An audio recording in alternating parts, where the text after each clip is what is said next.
राजभूषण चौधरी निषाद को जो वोट पड़ेगा वे मोदी के नाम पर पड़ेगा।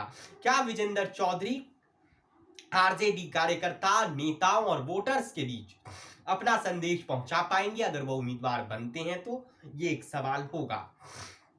क्या बनिया वोटर विजेंद्र चौधरी से जुड़ पाएगा? ये भी एक सवाल होगा। नमस्कार, मैं अमित। इस वीडियो में बात करते हैं कि मुजफ्फरपुर लोकसभा सीट का समीकरण उलझता जा रहा है क्या? क्योंकि आपको पता है कि बीजेपी ने राजभूषण चौधरी निषाद को अपना उम्मीदवार बना दिया है, जो वीआईपी के फाउंडर मेंबर है।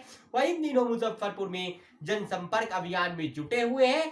बीजेपी नेताओं कार्यकर्ताओं से मुलाकात का सिलसिला भी जारी है। वहीं बीजेपी के जो निवर्तमान सांसद अजय निषाद हैं, उनके नाराज होने की खबरें हैं। क्या वे बागी होंगे? पता नहीं। ऐसी खबरें चली थी कि वह बगावत के मूड में है।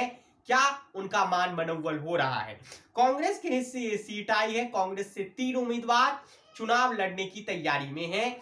3 नाम ही चुनाव लड़ सकते हैं। पहला नाम वैश्य बिरादरी से आने वाले सिटिंग एमएलए मुजफ्फरपुर शहर के विजेंद्र चौधरी का नाम है। 31 मार्च शाम 5 बजे कांग्रेस सीईसी की बैठक है, तो शायद उस बैठक में बिहार के सीटों पर फैसला हो सके।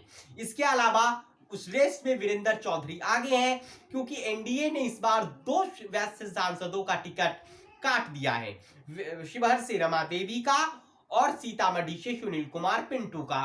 तो महागठबंधन को लगता है कि वैश्य वोटरों के बीच अपनी पकड़ बनाई जाए और विजेंद्र चौधरी को चुनाव लड़ाया जाए। लेकिन क्या विजेंद्र चौधरी के पास इतनी सियासी क्षमताएं हैं? क्या उनकी इतनी लोकप्रियता है कि वे वोट पा पाएंगे?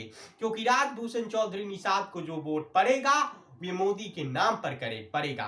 क्या विजेंद्र चौधरी आरजेडी कार्यकर्ता, नेताओं और वोटर्स के बीच अपना संदेश पहुंचा पाएंगे अगर वो उम्मीदवार बनते हैं? तो ये एक सवाल होगा। क्या बनिया वोटर विजेंद्र चौधरी से जुड़ पाएगा? ये भी एक सवाल होगा। अब बात करते हैं कि दूसरा और तीसरा उम्मीदवार कौन है। ये दूसरा और तीसरा उम्मीदवार पिता या पुत्र में कोई एक है। पिता यानी अखिलेश सिंह, कांग्रेस के प्रदेश अध्यक्ष, और उनके बेटे आकाश सिंह। अखिलेश सिंह निवर्तमान में राज्यसभा सांसद और पीसीसी चीफ हैं। प्रदेश कांग्रेस कमेटी के मुखिया हैं। भूमिहार जाति से आते हैं। 2014 से मुजफ्फरपुर में चुनाव लड़े थे 14 में, लेकिन वो चुनाव हार गए थे। बुरी तरह से हरा दिया था अजय निषाद ने। तकरीबन 3.25 लाख वोटों का अंतर था।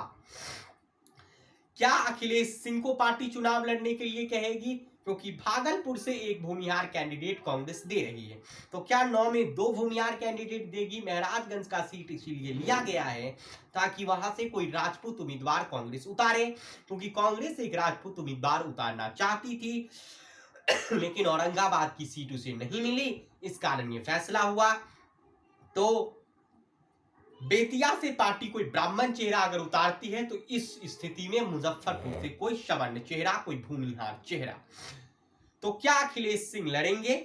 लेकिन दिक्कत यह है कि बगल वाली वैशाली लोकसभा सीट पर भी एक भूमिहार प्रत्याशी मुन्ना शुक्ला चुनाव लड़ रहे हैं। तो क्या 2 लोकसभा कॉन्स्टिट्यूएंसी में उत्तर बिहार के भूमिहार प्रत्याशी को चुनाव लड़ाना क्या वाजिब होगा? ये एक सवाल होगा।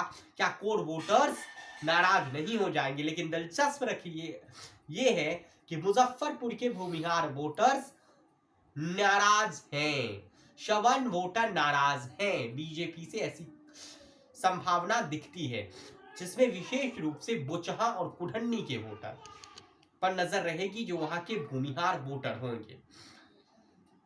और तीसरा नाम आकाश आनंद का है। अगर अखिलेश सिंह नहीं लड़ते हैं तो अपने बेटे को लड़ा दे। ये 3 प्रत्याशी है। लेकिन अभी इंटरेस्टिंग पॉइंट ये है कि वीआईपी भी इस सीट से चुनाव लड़ेगी। अब वो अकेले लड़ेगी तो उसके 2 उम्मीदवार हैं। या तो रंजीत सहनी चुनाव लड़ ले, जो इन दिनों तैयारी में है, या फिर वीआईपी चीफ मुकेश सैनी लड़ ले। तो क्या मल्ला वोटरों में बंटवारा होगा? क्या अति पिछड़ा वोटों में बंटवारा होगा? और अगर मुकेश सैनी अकेले चुनाव लड़ लेते हैं मुजफ्फरपुर से, जिसकी संभावना है, तो फिर वह किसका बंटाधार कर देंगे? ये देखना दिलचस्प है। फिलहाल मुजफ्फरपुर सीट को लेकर समीकरण उलझता नजर आ रहा है। विजेंद्र चौधरी और अखिलेश सिंह में से कोई एक मुजफ्फरपुर से कांग्रेस के टिकट पर, जबकि मुकेश सहनी या रंजीत सहनी वीआईपी से मुजफ्फरपुर से चुनाव लड़ सकते हैं। वीआईपी का अकेले लड़ना कांग्रेस और बीजेपी दोनों की बेचैनी बढ़ा सकती है। इस वीडियो में इतना ही। हमारे YouTube चैनल को सब्सक्राइब कीजिए और फेसबुक पेज को फॉलो कीजिए। जल्द हम आपके लिए ग्राउंड रिपोर्टिंग लेकर आएंगे मुजफ्फरपुर, उजियारपुर, हाजीपुर और वैशाली लोकसभा सीट का, कि वहां पर जमीन पर क्या माहौल है। इस वीडियो में इतना ही।